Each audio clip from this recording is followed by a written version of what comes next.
Good Sunday afternoon, everybody. Beautiful view of the river there.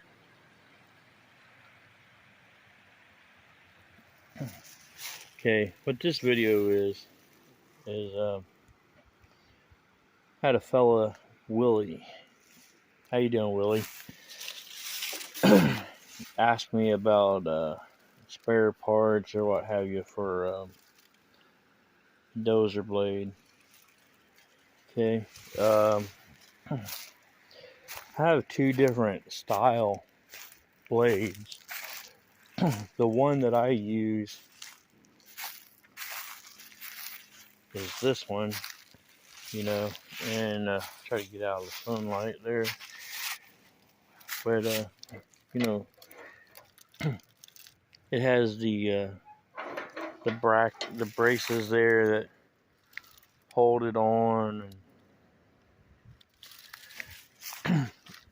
and that's the one I use, and it sounds to me like yours is similar to that, and unfortunately I don't have any extra of those. If I did, I'd gladly pass them on. Wow, didn't even walk right by that, didn't even notice that branch fell out of the tree and stuck in the ground a couple inches. But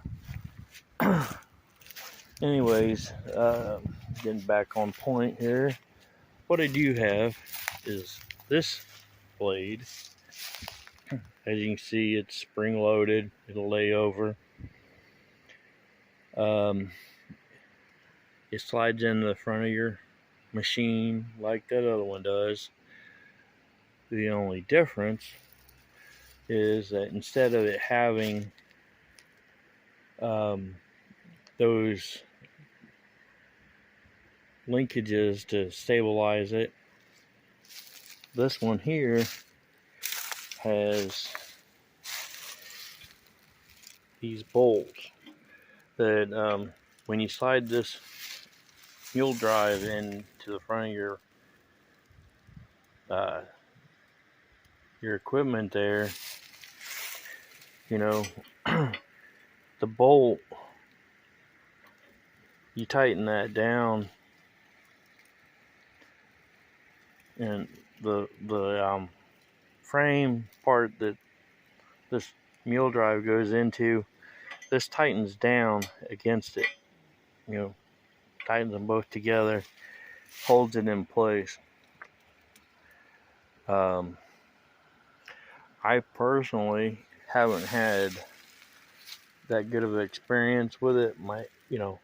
It's been my experience. Maybe I was doing something wrong, I don't know. But so I would be willing to let this one go. Okay. Instead of breaking it up into pieces or what have you, I'd just sell the whole thing. And then I have this snowblower. I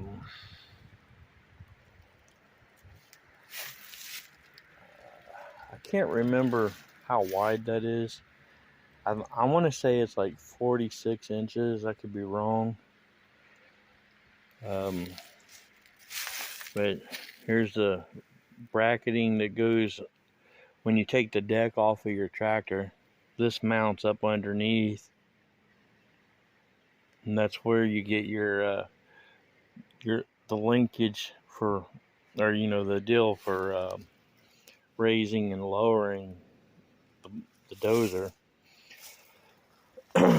It is, you can see right here going underneath them leaves there, there's a shaft. That part of it is shaft driven. The mule drive for this, it's hanging up in the garage, which that shaft connects to it, and then it has the pulleys on it for your, because it's belt driven. It starts out at off the engine, it's belt driven, then it's shaft driven from there to here. And the one time that I attempted to use it,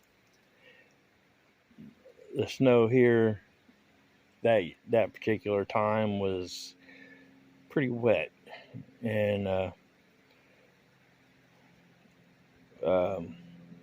mean it was throwing the snow, but it wasn't throwing it very well. So I have that. The wheel weights go to that over there.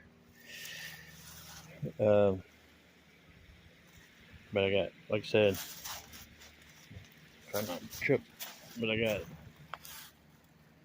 that blade and the snowblower. I don't know where you live, Willie, but if you're close,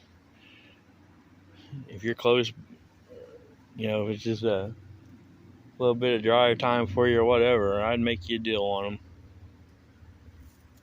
But yeah, you can comment on here. Let me know if you're interested in either of those, and then we can figure out the logistics of it all. And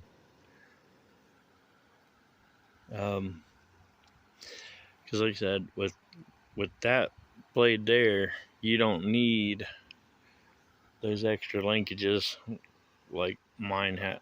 My main one there has. And I've seen plenty of people using this style blade, and they've not had any issues at all with it, at least not that I've heard of. Maybe they want to make it look, because I'll be completely honest with you, the issues that I was having is like them bolts I showed you to hold that one on. The issue I was having was, I get into, when I get out plowing snow with that rider, I get caught up in what I'm doing. And so, you go back in, you're plowing forward and you do some back dragging. With this one here, for me, the back dragging was the problem. And as long as you're not doing that, and you're just plowing forward, all is good. You get them two bolts tightened up, hold that in there, which I'm not going to lie to you, that is a tedious process, tightening them bolts up, because there's very little space. I mean, maybe unless you just have the perfect wrench for doing the job, or if you want to modify the frame to make it where you could get a socket in there where you could really crank on it, maybe. But there again, it's completely up to you. Got that and that. Just let me know what you think.